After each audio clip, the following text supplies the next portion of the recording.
The real question isn't whether the Cosmere can be adapted. It's what the Cosmere actually is. Because Mia and I see that differently. And everything else we've argued flows from that one disagreement. Okay, I think you're treating this like a puzzle with a correct answer. Like if you line up enough structural problems, you've proven something. But adaptation isn't math. It's not, does every element survive the translation? It's, can you make someone feel something? And those are really different questions.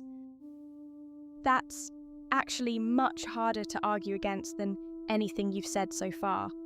Think about every adaptation you've ever loved. Not respected. Loved. The ones where you walked out of the theater and felt full. Did any of them perfectly translate the source material? No. None of them did. Because that's not what makes an adaptation work.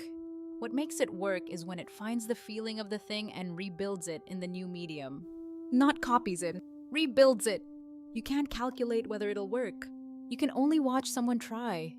But that's exactly what terrifies me. The track record for fantasy adaptations finding the feeling is not great. Before Game of Thrones, a track record was basically zero. And then someone found it, and it changed television. Before Peter Jackson, adapting Tolkien was a cartoon nobody took seriously. And then someone found it. The fact that most people fail doesn't mean the thing is impossible. It means it's hard. Hard is not the same as unadaptable. Peter Jackson is interesting though, because he proved both our points at the same time. He found the feeling? Absolutely. Fellowship of the Ring is one of the best adaptations ever made. But he changed enormous amounts. He cut Tom Bombadil. He restructured the timeline. He turned Faramir into a completely different character. Tolkien purists hated those changes. And the movies were still great, because Jackson understood that faithfulness to the text is not the same as faithfulness to the spirit. Yes! That's exactly... But here's where the Cosmere gets complicated. If you change Sanderson's structure, if you compress the interiority, cut the slow build, you're not cutting Tom Bombadil. You're not removing a side quest. You're removing the load-bearing architecture.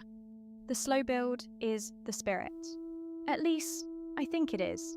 And that's where we actually disagree, isn't it? Yeah, I think it is. You think the spirit of the Cosmere is the emotional payoff, the moment, the catharsis. As long as the adaptation makes people feel those moments, it's done its job.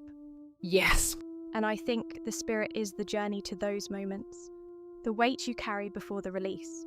If you lose the journey, the moments are just moments. Beautiful, maybe, but hollow. We're literally having the journey before destination argument, aren't we?